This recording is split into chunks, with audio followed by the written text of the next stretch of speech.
All right. Thanks for sitting down with me, kindergarten team. I feel like I need to say that. So people know.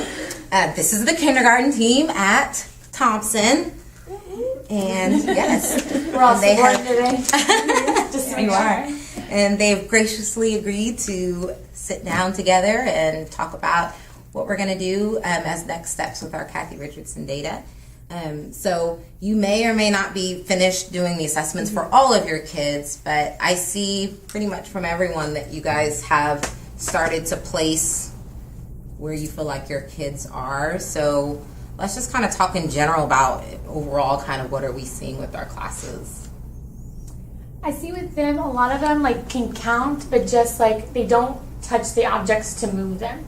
So they might be able to count, 7, but they lack that one. So I have one that really lacked that one-to-one of moving it and touching it. 1, 2, 3, 4, 5, 6, 7.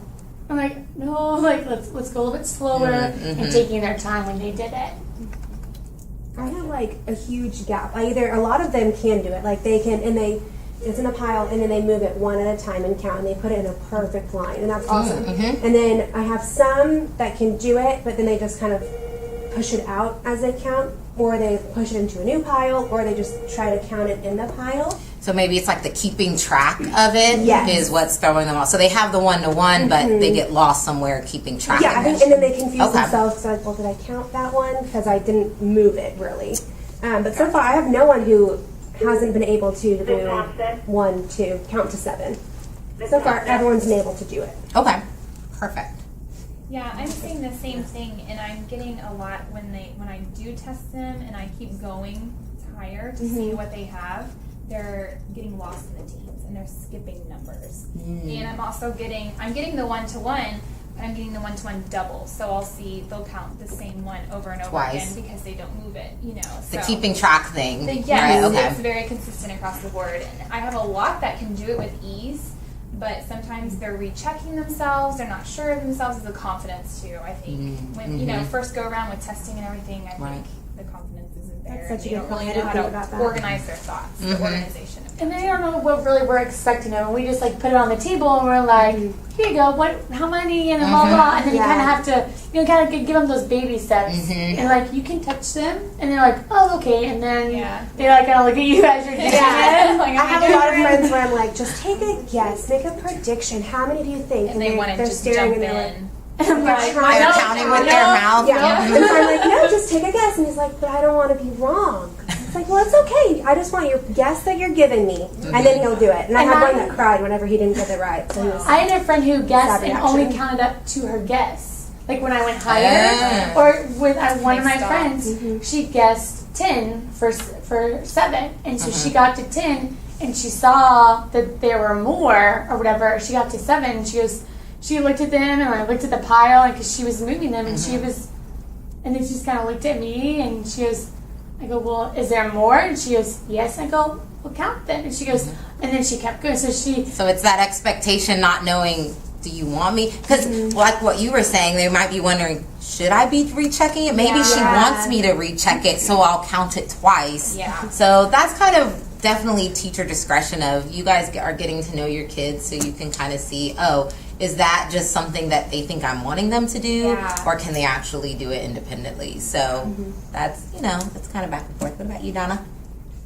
I had a huge gap. I had either they could do it and count accurately with ease, and then I had 2 that were just lacked the whole one-to-one, and they were unable to name the quantity at all.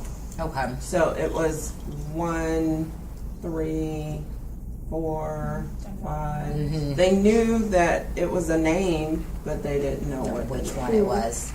Or once they were able to count it all, they don't know what the final total is, that it's 7. Okay.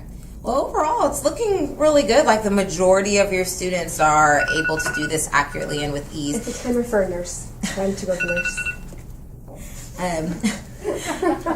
Especially with that beginning of year expectation of counting to 7. So this is definitely a beginning of the year assessment, and then you'll kind of take the next steps. In the Net School folder, that Kathy Richardson folder in Net School, there's a document that kind of walks you through the big ideas of what we're trying to kind of look for at each point in the year. So this is just a good reference for later on as you continue just moving kids forward, that at the middle of the year, these are the things that we're going to expect them to be able to do. And then also for the end of year. So it's just always good to kind of know where the kids are going. And this is kind of really like a little summary of just overall what, as part of our district, what we're kind of wanting to know. So this may not represent, every single little thing that the assessment tells you, because it tells you a lot of information, but these are just kind of the big ones. So I have a copy for you guys, just so that you can have that. I see that it doesn't have 12 on there. So 12 is on our Kathy Richardson, but it's not in the middle of the year? So at the middle of the year, we would want them to be at 21. Okay, so that's what we're testing them on. But yes. It's not really, okay. That would be like the district met expectations, but definitely start working towards that right now. And if you have kids that are already at 12, awesome, even better. Yeah. And if you have kids that are definitely past the 7, the district expectation piece, that's even better. So you can start working towards that 21. Okay. Hi. Come on in, no problem. Here's a coffee for you. Thank you. Oh, and you can have this coffee over here. So you have that. So let's just kind of talk about, where we're trying to go next with some of these kiddos. We can kind of maybe start with this first column, and almost everyone has a student there. So we can kind of talk about what do we want to do for those kids. So I noticed that several of you kind of talked about it was the 1-to-1. They just don't have it. This is this number, or they don't know the names of their counts. Like the order of the numbers. The order of the numbers. It's kind of random, 1, 5, 8. They just know those are numbers and just don't, but they can't relate it to the 1. Or just the 1-to-1 of, I take one object and move it, and that counts as 1, and taking one other instead of picking up several at a time.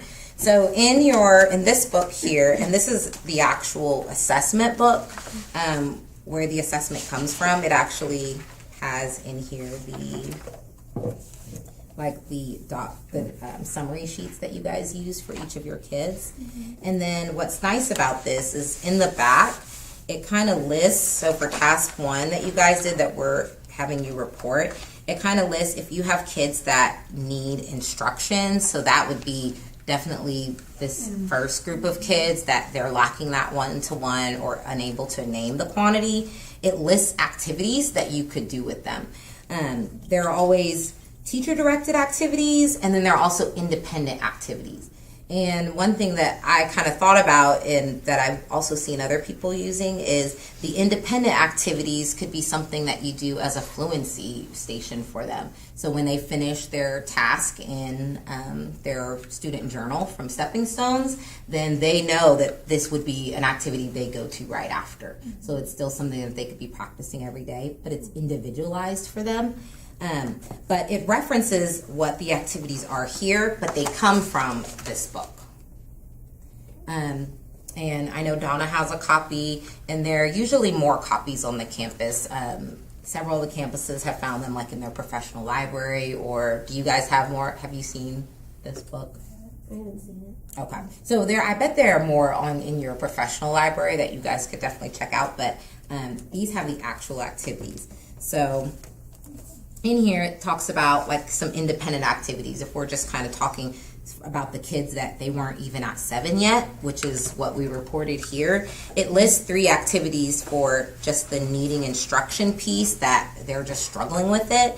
And I just kind of wanted to glance at those, and we can pick and choose between them, and that is what we'd actually list here as our next steps that we would want to do with them. So the first one is creations stations, and that's this activity here. What page is that? I'm on page 52.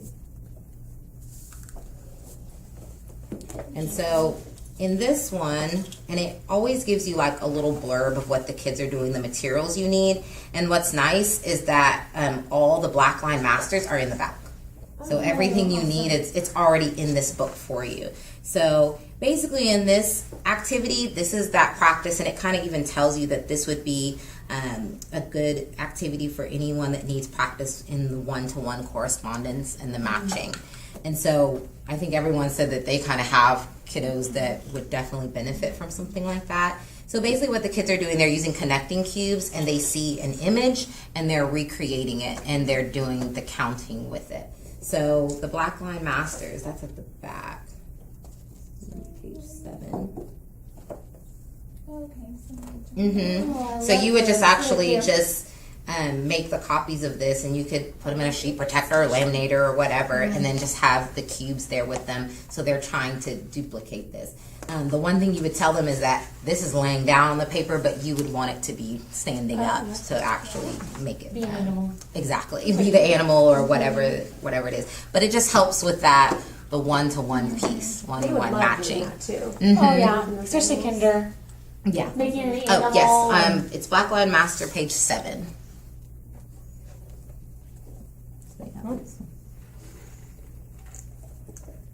So, and there are several of them, and yeah, so it goes all the way to Black Line Master, page 12. So there are several that they could do over time. But this is definitely an independent activity. I mean, once you showed them how to do it and what they're doing, I think that would be something that they could easily do on their own.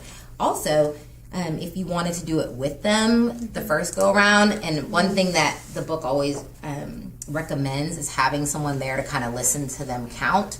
But at the same time, you could still do it they could do this independently. Oh, absolutely. Definitely. And I think they'd enjoy it too. Yeah. But that would just reemphasize that count.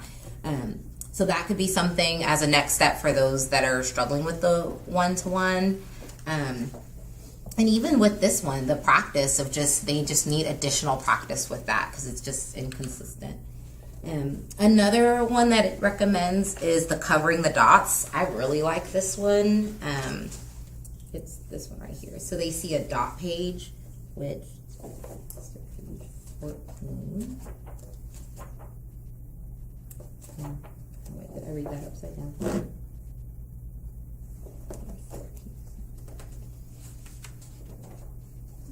Oh, yeah, I guess it is this one. So basically they're taking small objects, so you would just cut these apart. They're taking small objects and covering the dots with them. And also it kind of reemphasizes the idea of matching the numeral to the total, and that this represents, so I've covered 2 dots, this is 2.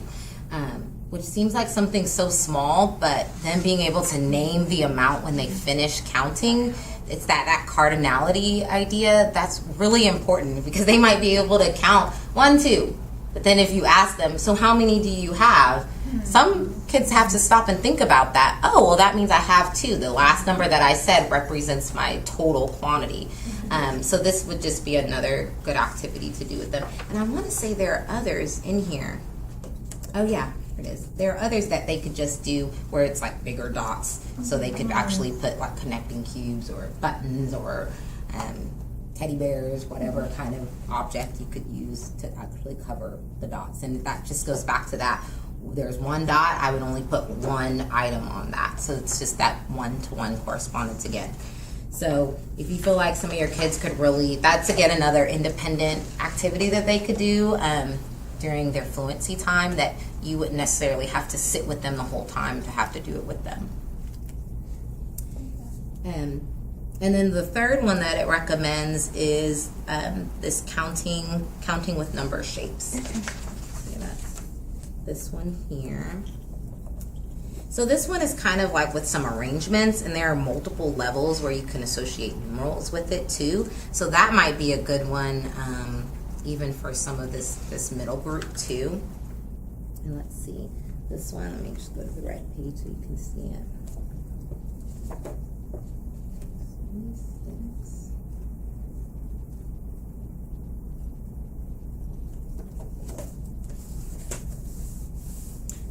This one has like multiple ones per page, so you can just make multiple sets, but it's again filling in the shape with 1 object per box. And then you could also have them, and it suggests like the next level too of having just writing out the numerals on like little index cards, so they're also matching the numeral to the amount. So again, that kind of goes back to that cardinality principle also of naming the total when it's done, when you get to the end of the count, that names the total. So attaching that numeral would be a good next step for some of them. How are you guys feeling about those activities? Yeah, I think that's Oh, yeah. wonderful. And I like how even in this it talks about using different objects. So with the dots or with the square ones, like they could use different objects to see that it's still that total number at the end. That no matter if it's all buttons or whether if it's all pasta, you know, at the very end it's just that whole number. Exactly. And I think the bigger variety of objects you can get is even better. I mean, beans, and I mean, like it has pasta buttons, the teddy bears. You guys, I know, have a lot of different counting materials that they could definitely utilize. And I like these because they're easy to make. You're not really making anything. You're just making a couple of copies of something, and it's something I think you could teach them really quickly to do, and they'd be able to do that independently without you having to sit there and work. But it is something that would be good if you pulled them over to you to listen to their count and watch them do that one-to-one. That could give you another quick formative assessment of, okay, how are they progressing? And even for some of those kids where if you want to start with a small number, what I like about like even these, if you only wanted to give them certain ones, like the 4, the 5, and you could do the 6 and the 7, but maybe just not go past that, that they're not there with the 7, so some of these just not doing the later ones, but only just starting with the numbers that they need. So that's definitely a way to individualize it for your kids. And that could just be something they know that whenever I finish this, I'm going to go get my little bag or keep it at my desk. I'm going to have this ready and just start working on it every time I finish something. So that's how you get that, differentiation piece so that you can address those needs. With this, could you also make a copy of the same cards and number those cards? Oh, of the one where they're putting it in the boxes? What do you mean? Like there it is on the next page. Like, could you make 2 copies? And one is your board, and then make another copy and you number them? And can you match the number of the squares? That's a good idea. I like that. Just to start recognizing those numbers. That's another good one. You could even do more than 4 and see what they do with it. Like give them 5 cards and see if they put the 5 there, if they put the 4 there. If they overcount, that could be something like. Oh, and that's even just a good quick check for you if you just pull them over with you as they're working on it, just to kind of see, are they still struggling with this value, or are we ready to? Am I ready to add in another card that's a higher amount, or do I still need to stay here? So I think those are some good places to start that are easy. That I just always like things that like literally I could do like tomorrow if I wanted to, like I don't have to sit over the weekend and pull it all together and figure it all out. I mean, it literally is, after you read the little blurb, it's like, oh, that's simple enough. I mean, you could all probably take this today if you wanted to and try it with your kids this afternoon if you wanted to. So I think that's a good next step for some of those kiddos. In terms of the ones in the middle, the kind of inconsistent piece, I think those activities are good, but it also lists some other activities here that just talk about if they need more practice. So it's the inconsistent, they have it, but it's just not that 100% of the time. And it lists more activities here. We don't have to go through every single one of them, but just know that this literally, when it says here, kind of the code for reading this, it's kind of tricky, but once you get it, it's like, oh yeah, the first number is always the book number. So that one, it lists 1 for all of these, and that's for book 1. If it had like a 2, there's a book 2 and 3. Book 3 gets into place value, and book 2 gets into, I want to say, like multiplication and things like that you guys won't need right now. But so that's book 1, and then it has the colon, and then the first number tells like the chapter and then the activity number. So it's like activity 1-30, and you can really just kind of flip through and see it. They're all labeled, so you can kind of tell. So it's shape puzzles. It's book 1, activity 1-30. So it's chapter 1, but activity 30. And that's what the activity is. Some of them have more prep than others, but I think it gives you a big variety for kind of some different skills. But they all go back to the same concept of that cardinality and the one-to-one piece for sure. May I ask you this? Our friends who are in the middle, who just lack the consistency, since the beginning of the year, expectation is to 7. Do we want to stay with this right now? I would probably, just for right now, until they get that really solid, and which may only be for a couple of weeks before they're ready to move up to maybe even 12. And then you can kind of just see, and that's when I would maybe after a week or so pull them over with you for just a couple minutes and watch them do one of the activities, and I can tell you right then and there if they're ready to move on to a larger number. But I would definitely, when they get solid with 7, then I would start moving them on. But I would wait till they're pretty solid with it.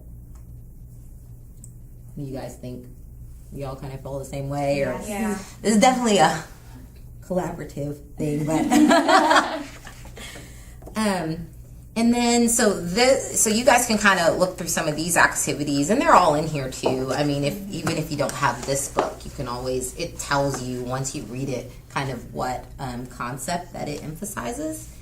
And then for kids that are kind of ready to start moving to the next phase of things, they're able to do it accurately and with ease, especially at the beginning of your kindergarten. Anytime they can do any kind of counting. So I would move them past 7, but I would still, any of those activities that we've already looked at, those would still be perfect for them, just with a higher number.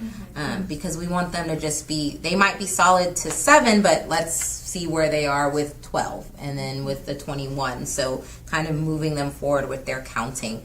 And also any opportunity they have to match the numeral to the amount also is great practice. So just like Donna was saying with that one activity of having the numeral there also. So really they can all be doing the same activity, but it's just catered to, exactly. It's just differentiated. So, and also even the ones that are with ease, the practice is not going to hurt them. I mean, especially because all of these activities on this page 58, it lists the activities that even go past 32.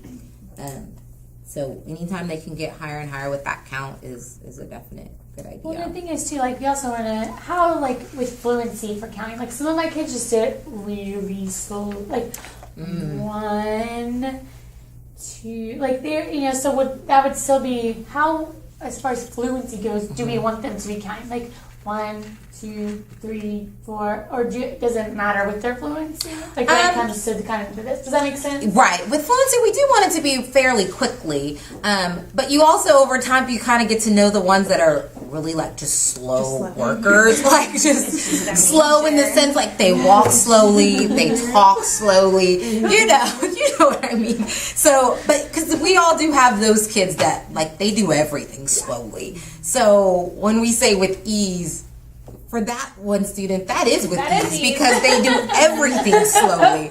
And so it's like, okay, well, they have it. They're not struggling, but everything they do is slow.